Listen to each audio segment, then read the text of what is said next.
This is the original Dribble God, God Sham God, tuning in with Gellick TV. If you're not here, you're not nowhere, so lock in.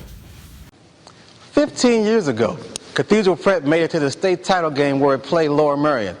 But the Ramblers were getting ready to take on more than just a team out of the Philadelphia suburb. They had to face a future NBA superstar. We pretty much wanted to play a matchup zone, so we wanted to have, I think, 3 guys around him at all times.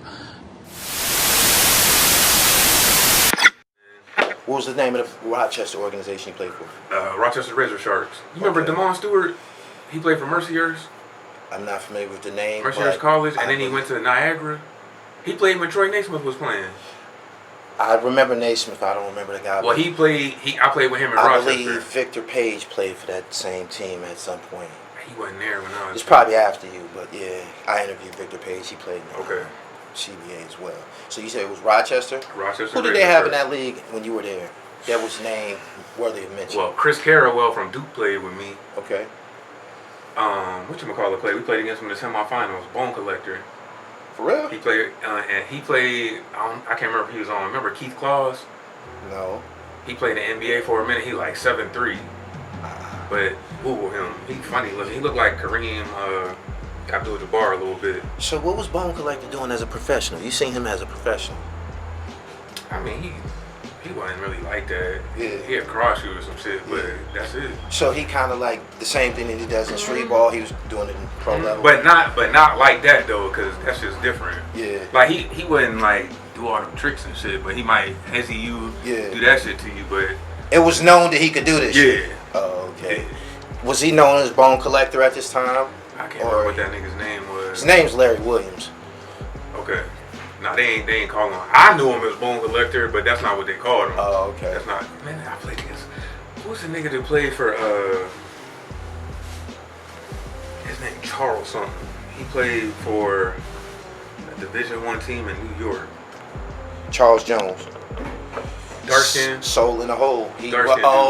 That's University of Long Island University. So they had an ABA team, and we played against them. Yeah.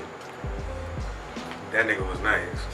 Yeah, he led the nation in scoring. But they had an old light-skinned dude who was playing too from New York. I can't remember that nigga's name. But who the skinny light-skinned or skinny dark-skinned dude that was playing for the N1 tour? Alamo. He played. Okay. He played. Was he problems? He wasn't really like that. He was nice, but he wasn't like that. Yeah. So being street ball and nice, that was my rookie season, and bringing it to an actual league, you can't do so many isolation plays and things of that nature. So guys who conventionally have showed out on the street ball level, they might not get to do their thing. Because you gotta remember, in the pros, it's a shot clock. Right. So you can't do all that shit. And, like, there's isolations, but all that shit you want to do for 15 seconds, not happening. Nah, you can't do that. Okay. You can't do that. That's why most of the dudes that's like that can't transition to the pros. Right. Because you can't do Tell that me, shit. what do you actually remember about Charles Jones? Because he's going to be a focal point of this interview. He's a street ball legend in New York City. He was in a legendary documentary called Soul in the Hole, and he actually went to Long Island University where he led the nation in scoring at like 31 a game or something. Yeah, like he that. was nice as shit. And when I was like, this nigga playing in this. Mind you, I haven't played competitive basketball for like 2.5, 3 years, so that was my rookie year. Yeah. And I'm watching this dude playing against him. The one thing I do remember was that nigga gave me some respect after I played against him. Like, niggas like, where you from, blah, blah, blah. And I was coming off the bench behind Lazarus Sims, who played for Syracuse. Yeah, I remember him. So, but it's the other nigga, though. You would know who I'm talking. You would want to know about him, too. His name John something. Like, light-skinned dude. He was an old head. He probably was like 6'4", 6'5", posting niggas up. Couldn't nobody stop him. Yeah. I think he was a New York legend, too, but I cannot remember his last name. Right. They gonna fill in the blanks when they see this. I cannot remember that nigga's name. Tell me your earliest recollection of falling in love with that. I've already announced to people prior to you coming on my platform about the legacy of the Blanks family and the athletic excellence is so associated with the Blanks family, from top to bottom. So tell me your earliest recollection of being fond of this ball and decided this is what I'm going to do. Okay, so you remember when McKinley had one hoop? Yeah. So I grew up down here on 21st and German, but then we moved over by McKinley on 22nd, East Ave. So when they had that one hoop, I remember Brian Ellis used to be there, Keely McDonald. Yeah. Everybody used to be there. And so, I mean, I was young then, so I wasn't allowed to play. But Mooney, my man, as I got older, that's my old head, took me under his wing, and I used to be there all the time. When they would leave, I never knew I that. would be there and ask them. That's my old head. My man from 17. That's my boy, man, still to this day. But I always looked up to him. Like, I just think the dude was Jordan. He was. That's crazy that you that know. I didn't know man. that you knew him. I grew up playing with him. Yeah, and I just remember the older I got, probably like 10 or 11, he used to let me play with the older dudes, and like they started respecting me because they was like, yo, who's this young dude out here hitting these jumpers in the corner? Right. And then that's where it took off. Right. It took off from there. Okay. So, competitively, what was your first league? Was it the parochial school league, or was you in Burton, Spoons? Tell me about your It probably journey. was. So the first time I played organized was 5th grade at St. John's. Okay. Played for Mr. Witherspoon. Got you. And I remember, he probably don't remember this, but I remember this is when they used to give out E's on your report card. Yeah. So I got an E or something, I don't remember. Right. So I was scared to death. I was scared to tell my mom. I was like, I can't play basketball. So I ain't go to practice the first couple of days. Then I finally went, and then they was like, man, you can get that grade up, but you got to bring your butt to practice. Yeah. And Mr. Witherspoon, that's where it started from. He was my first coach. Right. So it kind of came down to either you have to excel or you're not going to play. Exactly. Because that was kind of the story. Even though I went to Wilson, when we got there, it wasn't no games no more. Like when you better have a C average or you're not going to play. For real, that's how it was. And Catholic schools, they definitely didn't play that. Right. So got my grades right, and I just remember I wasn't even that good, at least to me. I just was real athletic. Yeah. And I played hard, and that's all Mr. Witherspoon used to say. Like when we played the ERIE one, when they had Jackie Williams, and he brought them up there to scrimmages, and they beat us by like 90. Like that's all I remember about playing with them. That's the crowd I come up. They killed us. Jack went buck wild. Killed us. Yeah. But that just made me like playing at McKinley. Yeah. I just knew it was different, and just started working, and then as time went on, that's how I just started to grow. All right, I read an article that said that Bobby Hurley, who grew up playing under Bill Hurley, his father, he's from New Jersey, but they would drive him over to New York City to play in the parks, and that scrappy point guard that we see in that Duke, it was kind of like polished playing in the parks. Was it a difference playing in the parochial school leagues and playing against a community center? Yeah, oh for sure. The athleticism, number one, and it was much more physical. Right. So you had to nut up or shut up. Yeah. Like that's basically how it was. And my maturity as far as like getting older and working on my game, that helped me.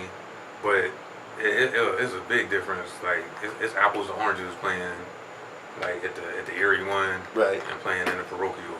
No doubt. So explain to me your scholastic career between the ages of 6th, 7th, and 8th grade. That's how it goes. Yeah. 6th, 7th, and 8th. How did you do? I did well. I think my 8th grade year is when people really started taking notice of me, and that's when I started playing in Spoons. Yeah, that's the first place I saw you. Yeah, that's when I started playing in Spoons, but I played at Burton too. Okay. And then I played in the weight tournament. Boys Club. At the Boys Club. Yeah. So once I started playing in Spoons, that's circuit. That's when I think that's when my reputation started growing, because I mean, they knew I was a Blanks, but Right. like, nobody really seen me play like that. You were light-skinned at Blanks, too. Yeah. Yep. Which is different. Yeah, You know what I'm saying? Yeah. So you coming down and you playing in the weight tournament. I love this interview. You killing this, man. The weight tournament. What was that like, man? I love that. Yeah, I love the weight tournament was good, but see, that when I played in that, I was a freshman at prep. Right. And there was like county teams. Explain to the viewers the concepts behind the weight tournament, being as though you have to weigh. See, I don't remember all that. I played. Ed Page was my coach. Yeah. And all I knew was, I think Shannon Wiley was on my team. Corey Coleman. Right. And they just like, we playing in the weight tournament. And the funny thing is, my nemesis from Parochial League was my nemesis in high school. Oh. And it was the kids from Mill Creek. Yeah. So we had to play them, and I think we lost on them. That was my first encounter with Keith Neese at the weight tournament. Yep. And then at St. John's with Wilson. Yep. But right. I mean, but that was just competitive. Like, you had to bring your game, and if you didn't, everybody was gonna know about it. Okay. So making your way to prep. When you get to prep, 9th grade, prestigious, historic basketball program. Did you play for Marcel? Yes, I did. Okay. What was it like coming to meet Phil Jackson? It's funny you say that, and I say that, and I say this to this day. He's still the best coach I ever played for. Right. But when I was in 8th grade, I had met him because I used to go there and play open gym with them. Okay. So as an 8th grader, I'm playing with Jed, Booker, all them dudes. They did that to me. Yep. But my 9th grade year, Marcel told me, like, you have the skills to play varsity. Right. But physically, you're not ready. Yeah. And I'm not going to just give you that spot. Like, you're going to have to earn it. So I had to play JV my freshman year. Got it. But so that was because of who? Kenny Duck, who probably had a bigger frame. But Kenny wasn't there. Okay, he had just left. So my freshman year, Keith was a starting guard, and I think Justin is a biggie. Okay, that sounds right. So, but it was like skill wise, I was good with them. But I probably weighed like 140 pounds. All right. And the schedule where they played back then, you weren't getting on the court playing against, because I think Sham God they played against. Yeah. Shaheen Holloway. Right. Like, physically, I wasn't ready for them dudes. Being as though you played for Cathedral Prep, y'all played in traveling tournaments, and this is how you played these A1 talents like Sham God, Shaheen Holloway, who went to Seton Hall, I believe. What was it like playing in the McDonald's Classic? And before you start, give my viewers some history on the McDonald's Classic, the types of people who played there, and the first time you seen Oak Hill. So, McDonald's Classic or Burger King Classic now. It was the McDonald's Classic back then. It's nothing now like it was back Nothing then. like it, right. So, I'll just say who I played against. Okay. Ron Artest, Shane Battier was there, Mark Karcher. So, but watching, Chris Webber was there. Yeah. Felipe Lopez. Yep. So these are the kind of guys, and they were the #1 player in the country when they were came. there. Yeah. They don't. It's not like that now. I remember when, and you probably remember this, when Felipe was there. There was a team out of Ohio called Villa Angela St. Joe's, and they had a guy by the name of Melvin Levitt. I played against him. Called him the helicopter. When he jumped over my man Keith on the block. Cleveland St. Joe's. Cleveland St. Joe's. Villa Angela St. Joe's cleared him, and I never seen. That's probably the best in-person dunk I ever seen. So he really jumped over. Jumped over him. Right. He ran down, tried to take a charge. My man's legs spread out like this and cleared him. They played us first. They came up to Mercier's Prep and played us first. Okay. They beat us. They didn't beat us bad, but they was talking about how much he was gonna do, and he didn't do much that game. They beat us, but I remember that situation with that dunk. Did they win the game? Yeah, they beat Prep, and then they played Rice, who had Felipe, and they killed him. Were you there when Tim Thomas came to town? Yep. The first time he came, I was a freshman. Second time he came, that's when, so it was him. The big names was Tim Thomas, Ron Artest, and Mark Karcher. Right. Ron Artest went to St. John's. Mark Karcher went to Temple. Right. I actually played against him in college. Okay. So those were the big big three, and they all were McDonald's All-American. No doubt. Was the McDonald's Classic here in the city? Was that one of the top tournaments that y'all played in? I know y'all played in other regions. Yeah, that Star-studded wise. that was, but see, my sophomore year we played in Vegas, and they had Mike Bibby out there. I don't know if you remember Shea Cotton. He was Yes, I out do. there. I think Baron Davis was out there. It was a whole. That's the Cali teams. There's a whole bunch of teams out there that had cash. So Right. But just as far as 4-team tournaments, there wasn't a better 4-team tournament in the country, because you're not gonna play against 3 other teams with an individual player like that Right. on each team. Okay, the year the Sham God came to play the McDonald's Classic, I believe him and another guy had a unique name, like maybe Majestic. Majestic Matt. Yeah. What? Nah. Scientific and Majestic. There was two of them. Majestic Matt played with Ron Artest Okay. when I was a sophomore. Okay. Scientific was his older brother. All right, I remember seeing those names in the paper, and I'm like, New York City has a rock. It's real, man. Yep. All right. Yep. So, did they play different the first time you encountered a New York City basketball player? Did they have anything that made them? Could you distinguish, like, okay, I see what he's doing there? It's crazy you asked me that, because playing then and then as I got older and evolved, it's just the mentality and that it's confidence. Like they feel like ain't nobody mess with them. Yeah. I don't care where you from. Yeah. We from New York, but it's a million of them there, so they play against that every day. Right. Whenever they play, that's what they play against. So it's more of a confidence level. Yeah. Like that's how they grown. So man. you encountered that all the way through basketball? All the way through basketball. This is a New York guy. Here he come with his bullshit. Yeah, and they chirp, they run their mouth. And that's just what they do, man. That's what they do. Tell me about the state title run. What year was it? That was 95. That's the year. So that was my first year on varsity. I was in the 10th grade. That's when we played against Kobe. So people always talk about y'all played against Kobe that year, but that's the same year we played against Ron Artest. Right. Lost to them in overtime in the McDonald's Classic. We played Mark Karcher.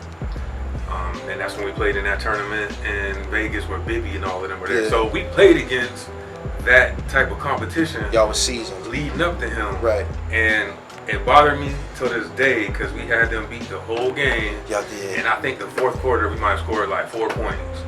And that's how we ended up losing. Y'all was trapping the shit out of him. Yep. I seen this. It's this clip that they show on it made it all the way to the street ball tapes. And this shows like 3 of y'all chasing his ass around. Yeah, but that's what separates Marcel from everybody. Like he plays, like people think Prep had a system when he was there. Right. We did, but we played the system. We adapted it to who we were playing against. Okay. So if we played them man to man, Kobe would have had 50. Right. So what y'all do, boxing one? We played a matchup zone, so it looked like his man, but so basically. When somebody passed and cut through, somebody will follow that person through.